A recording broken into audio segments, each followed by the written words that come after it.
Hey there, welcome to the DFS Build NBA edition. I'm Kevin Roberts, joined with Taylor Smith. We're going to break down this tiny-ass 3-game slate over at DraftKings. It is small, but there is still money to be won, and hopefully we can help you do that. If we help you out in any way, give this video a like and also subscribe to the channel. Helps us out and let us know that we're doing something right, and also helps you get alerted to future videos just like this. We also have a Thursday night video for the Thursday night game over at the end of this video, or you can check out our channel for all of our videos. And we'll also have a main slate for week 10 for NFL later this week. All right, let's get to it. Not that much to discuss because it's a tiny slate, but there are some injuries to consider, and I'm sure you're all wondering who you should play on a small slate. So let's go position by position, Taylor, right away. Damian Lillard looks amazing. If Giannis is out, he is questionable for this game. He did miss the last contest for Milwaukee. The matchup is sublime against the Jazz. He leads the way at point guard by quite a bit, coming in with a 43-point fantasy projection. I would imagine his ownership is suggesting that Giannis is in, but we have not heard that yet. So how are you playing the Lillard situation? Well, since every game starts at the same time, I will simply wait on news and see who's playing and who's not. And that'll pretty much determine my interest in Dame. If Giannis is in, I'm not really getting to Dame all that much. He's super expensive. The matchup is obviously great, like you said, but if people are going to flock his way, regardless of the Giannis thing, I'm just probably not going to prioritize paying all the way up for him. Yeah, how do you feel about going away from him and maybe targeting other Bucks instead if Giannis is out? Because obviously on a 3-game slate, he's going to be like 50 to 60% owned. Like, how do you feel about just going away from him and going up and get Wemby, who I'm assuming Wemby would be kind of overlooked all of a sudden if that's the case? Probably, but it's a 3-game slate, so I assume Wemby will still get ownership no matter what. Portis will obviously be super chalky, even though he's significantly more expensive than he was the other day. But still probably a smash at 6'8". He would start. He would get a ton of usage. The minutes would go up. Utah's horrible. Milwaukee still has the highest total on the slate as well. So plenty of pieces there. Like, I guess you can take a shot on some losers like Taurean Prince and Gary Trent Jr., but they've been horrible so far. I'm not really dying to do that. I think the most interesting play would be Lopez. His minutes are up so far this season. He's 5,700. I think he's a good value, even if Giannis is in. Utah gets crushed by centers, so Lopez, pretty good spot for him. Even better if Giannis is out. Yeah, I couldn't have said it any better myself. Obviously, Portis' price is climbing, so I think he's out of play if Giannis is in. Lopez is in play either way. So is Dame, but I'm with you. I don't want Dame if Giannis is in. I'd probably just look to Giannis at that point. If Giannis is in, then he's like the guy you're paying up for, I assume. Yeah, I would imagine so. Although, again, if that is going to be the case where everybody's flocking to Giannis, I don't really mind just playing the odds there and going down to Wemby if Wemby is indeed going to go overlooked. Like you said, 3 games is going to 3 games, so we'll see how it plays out. And obviously, it is nice that all 3 of these games do lock at the same time, so we'll get all the injury news and we'll be able to make those adjustments as needed. So anyways, Dame aside, just say Dame's off the table here. If Giannis is in, 9.5K Dame isn't as appealing. So what are you doing at point guard after that? Who pops out the most? So Levine's doubtful. Chicago is a bad team. They have a rough matchup against Minnesota. I think they have the 2nd lowest implied team total on the slate. We saw them get crushed without Levine last night. But I still think guys like Giddey and Dosunmu and Kobe White are going to be playable. The issue is that they're all kind of expensive, especially Giddey at 7,400. I think that's a little steep, especially for a guy that's not going to really benefit in terms of usage. So otherwise, probably going to pay down a little bit more. The only thing about that is the pay down options are pretty ugly. Like Mike Conley is probably going to be popular. He hasn't played more than 27 minutes in a game all season. Matchup is glorious against Chicago, but there's really a limited ceiling with Mike Conley, and chalky Mike Conley is just someone I'm not scared to be under the field on. I think DiVincenzo is an okay pivot, but he could also be pretty chalky in the same lineup. Otherwise, the mid-range guys, I guess, look pretty good. Keontae George, Colin Sexton. He might be, he's point guard, shooting guard. And then Chris Paul I think they're fine. The matchup for Chris Paul is good against Portland. The Utah guys, Clarkson's questionable, so George and Sexton might not be as appealing if Clarkson is in, but I still think on such a tiny slate, they're in play by default.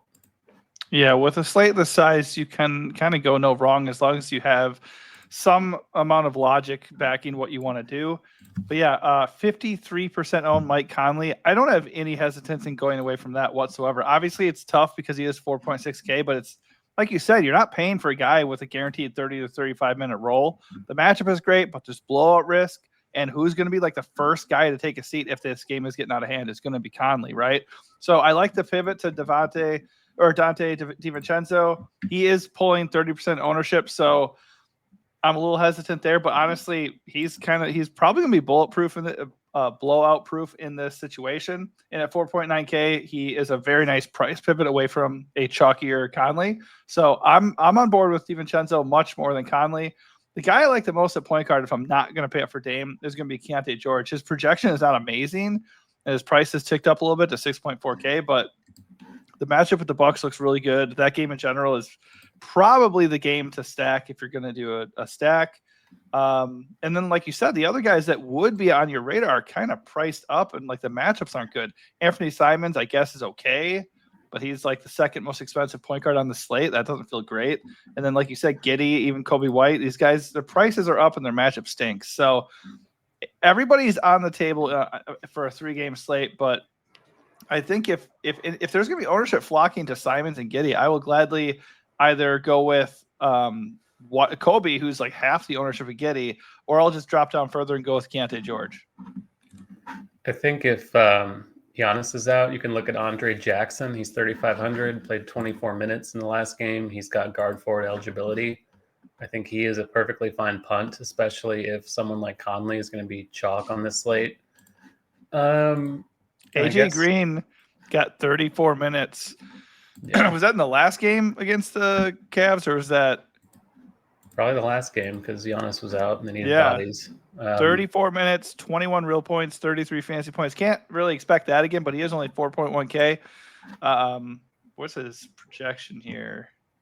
I'm sure it's horrible because Giannis it is horrible, but I think he's in play if Giannis is out. So if we can expect anything close to 30 minutes again, if he's going to be like the chalk play, like if people see that he went off and he's the chalk play, I would just probably play Jackson instead. Indeed. Although I'm going to try to avoid these horrible dumpster dives if I can. Yeah, but like, are the dumpster dives any worse than like Mike Conley? I just would take the savings, I think, on this slate. Yeah, I wouldn't say they are. I guess I would just go with who starts. I don't know if I want to play the ownership game that much and then end up seeing like, Jackson DNP for no reason or something. But yeah, I think that the logical pivot is what you said. The ownership is still high, but DiVincenzo as a pivot off of Conley makes a lot of sense. All right, moving over to shooting guard. Anthony Edwards is the leading projecting player there, 43 fantasy points. He's going to carry some ownership at 21%. Like point guard, it gets pretty ugly in a hurry. The issue with Edwards is he is expensive relative to the position, but the projection's okay. The matchup's amazing. And, there's not that many great studs on the slate, especially if Giannis is out. You're looking at what? Wemby, Dame, and Edwards. That's it. So he's certainly on the table and kind of discounted compared to the other guys we're looking at. And I guess if Giannis is out, he would probably be the least owned stud on this slate. So I do have interest in Edwards, especially since shooting guard is such a disaster. But there's really nobody else in the next tier that really pops. So you're kind of looking at Edwards or punting. So which do you like more, and what punts do you like? Yeah, I'm not getting to a lot of Edwards. I don't think the field will either, but kind of is what it is. The matchup's really good, so I don't blame you if you do. I'm pretty much saving here. Guys like Champagny, Stephon Castle, DiVincenzo, Gary Trent, Jordan Clarkson, if he's in, it's pretty brutal. I think Clarkson has upside if he's playing. High usage role for him. He was starting before he got hurt. I don't know if he'll rejoin the lineup in place of Sexton or what, but even if he doesn't start, I think he's a good play. Castle looks like the chalk here again with Sohan out. I get it because he's 4,400 with guard forward, but this is a low usage guy. He's averaging under 0.8 fantasy points per minute on the season. And if he's going to be chalk again, it's like it's a super low floor and a very sketchy chalk play. I have more faith in Champagny if you can find the extra money for him. But yeah, shooting guard is a nightmare position today. And Kobe White, I guess we should mention, along with Dosunmu. Maybe Dosunmu's the guy you play. 5,300 with no Levine. I think right now, in terms of value, Dosunmu is one of my favorites. I certainly prefer him over Mike Conley. I'd probably prefer him over DiVincenzo too. I think DiVincenzo is just the pivot off of Mike Conley at point guard. But at shooting guard, Dosunmu is probably my favorite play. I do like Stephon Castle a little bit too. Champagny.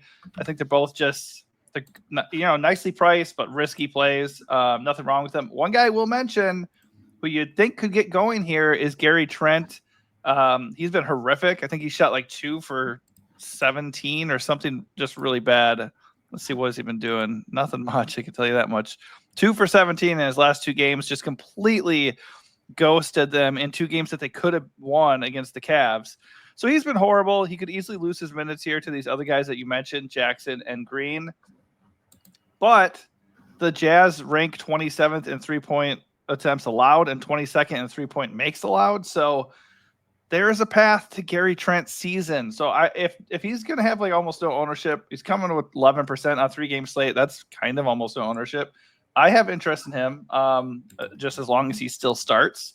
And whether Giannis plays or not, I still think he's viable. I think he's a really good pivot off of a chalky Castle or chalky DiVincenzo. I think he looks pretty interesting. Certainly not safe. It's a GPP play only, but the matchup is really good. Ooh, you have any interest in Nah? 23 projected minutes at 3.9K? I mean, like by default, just because the cheap guys on this slate suck. And right. There's no telling. He's what chalky, 25% owned. Nah. Oh, well, if he's chalk, then no, I don't. Yeah. But I don't know. I mean, the ownership surprising. surely hasn't updated for the Levine thing. So I'm assuming that Dosunmu might be the chalk. That's true. That's true. Yeah, but, even with Dosunmu certainly carrying more ownership than he is projected currently, I like him a lot. His price has come up a little bit to 5.3, but I still like him. All right, moving to small forward. Lauri Markkanen is probable, so he should be back. Unknown if he's going to be limited at all, but he is a really nice price at 7.9K. His projection is not amazing, but the Bucks are not a difficult matchup. As you said, Levine is doubtful, so not much else to like. I mean, the top guy is Markkanen with a 34-point fantasy projection at small forward. This feels like another spot to just pay down at. Stephon Castle at 4.4K. Champagny at 5K. Those guys probably stand out the most. I mentioned Gary Trent. He is also eligible at small forward. Cody Williams is no longer really that viable with Markkanen back. Denny Avdia, I mean, what are you thinking here? I think he looks okay at 6.3K, but I mean, I'm probably at maybe paying for Markkanen, but these values are likely where we should go. Yeah, like this slate bad. Is horrible. This is a really terrible bad. slate. Yeah. I think you can. I mean, Keldon Johnson is 5,800, and he played 19 minutes last night without Sohan, without Vassell. That doesn't sound good. The game is so blow. Maybe I don't get money play more. I don't mind taking shots on him because he should get usage, even as a bench player. Otherwise, you're looking at guys like Harrison Barnes, Jaden McDaniels, Tumani Kamara. I don't think Kamara is a bad play in the mid range. No, 5-1. He's playing big minutes. And Avdia hasn't really earned the salary he has so far this season, but I assume that might limit his ownership a little bit. So if Avdia is going to be lower-ish owned, since everyone else at this position is cheaper than him, I don't mind Avdia on this slate. No, I actually like him a good deal. The price is gross. Projection is gross. The matchup is not amazing either, but he's coming in completely unowned. So if you don't want to pay all the way up for Markkanen at almost 8K, I think you can save 2K there and get Denny and feel reasonably good about it. But Kamara is really interesting at 5.1K just because the minutes. 34 and 37 minutes in his last 2 games. He played 40 minutes 4 games ago. So I like him too. Right now, though, as far as like a 3-game slate, it's hard to feel good about getting different. So Denny is actually a pretty fun way to get different if this ownership holds. Not even 3% owned. I like that because he does have a ceiling. He can go crazy on the boards. He can hit threes. So yeah, I like him as my spend up at small forward. What is Lowry's injury? Do we have to be worried about this at all? His back.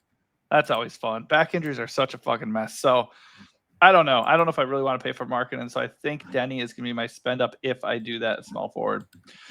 All right. All right. So the power forward, Giannis at 11.1K. He comes in with the best projection of the slate if he indeed does play. 40% ownership because of that. The matchup with the Jazz. I mean, Giannis is Giannis. He looks amazing in this spot if he does indeed play. So I don't think we need to spend much time on that. The question would be, who's the main power forward to go to if Giannis is out? And if Giannis is in, do you still have interest in any of those other top guys? We're looking at mostly Julius Randle and Lauri Markkanen, maybe Jeremy Grant and John Collins. What's your interest level there?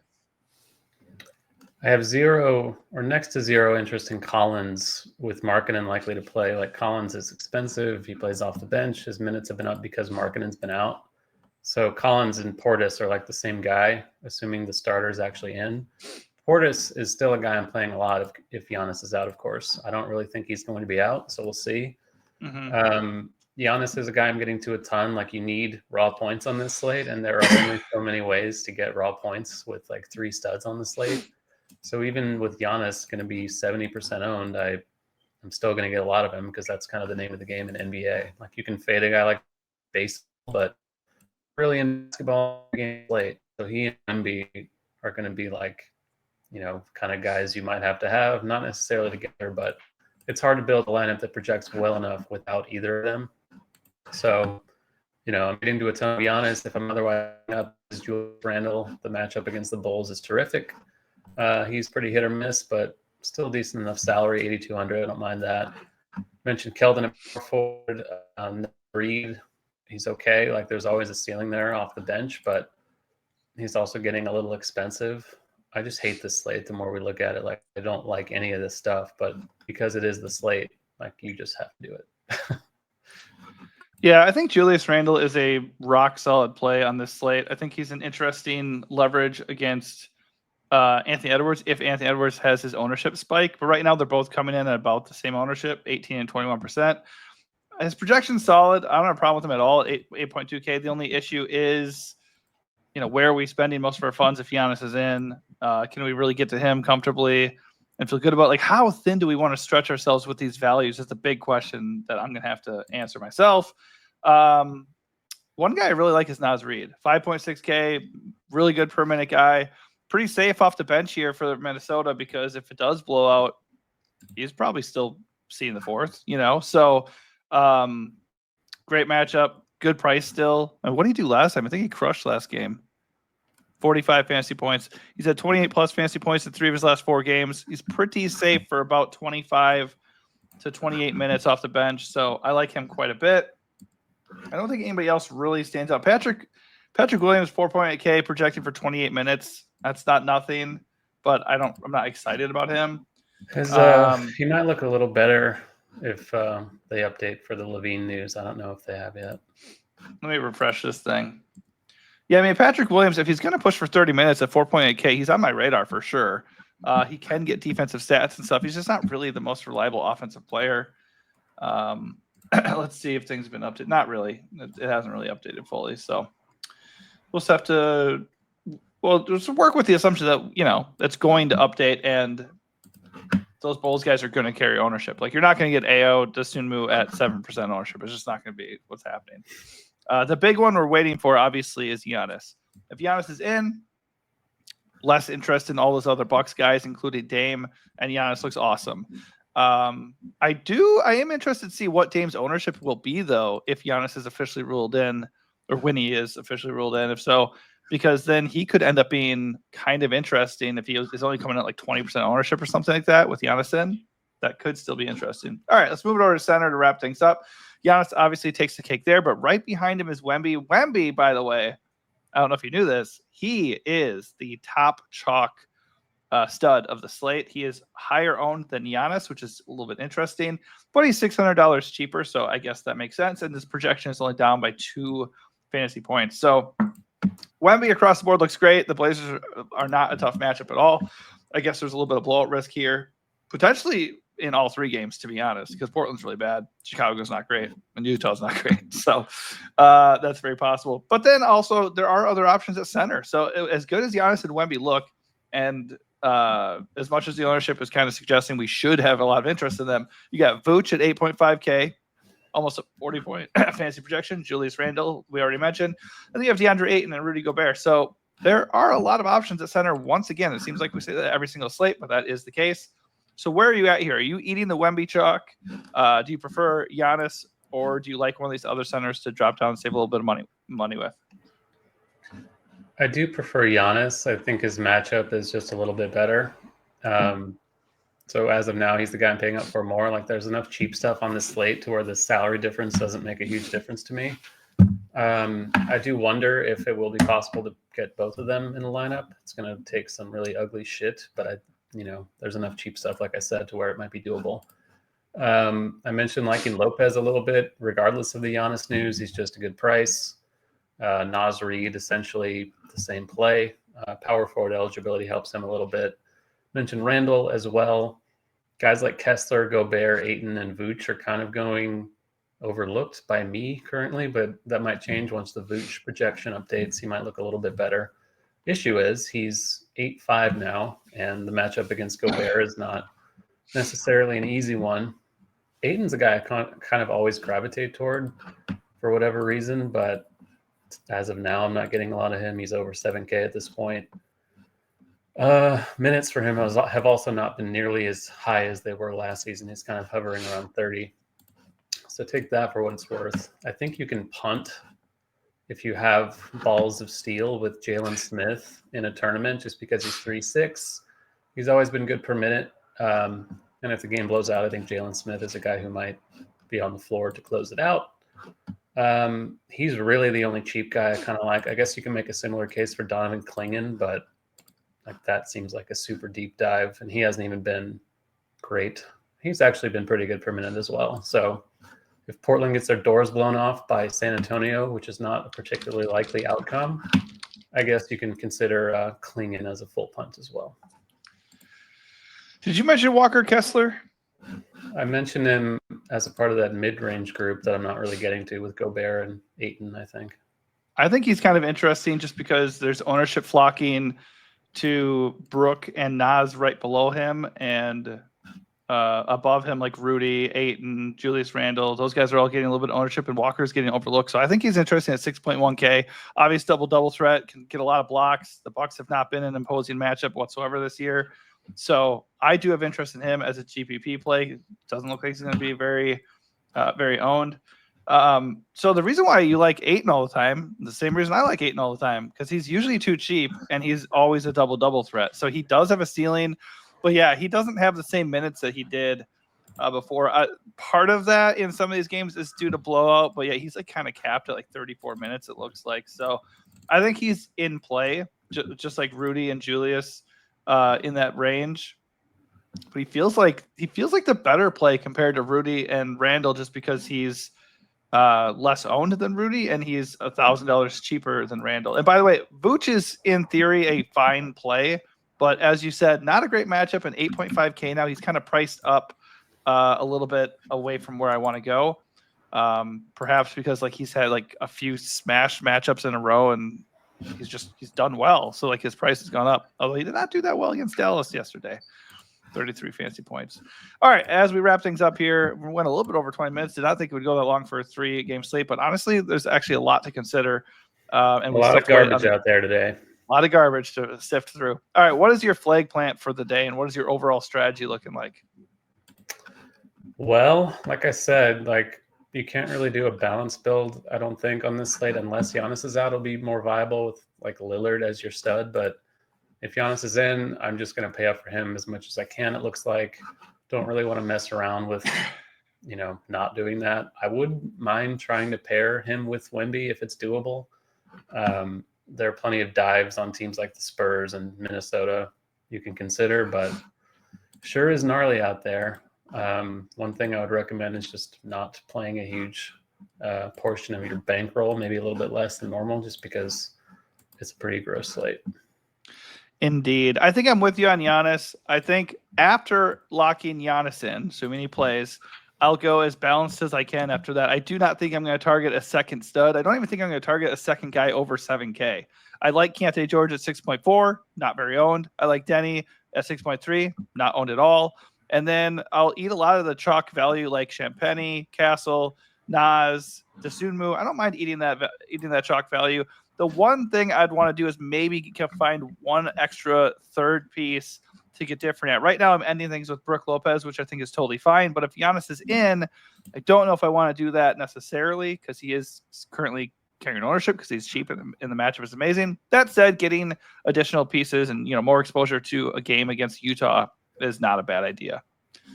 All right, so that is going to do it for us. Hopefully this helped you out. If it did, give this video a like and also consider subscribing to the channel. Thanks for watching and good luck.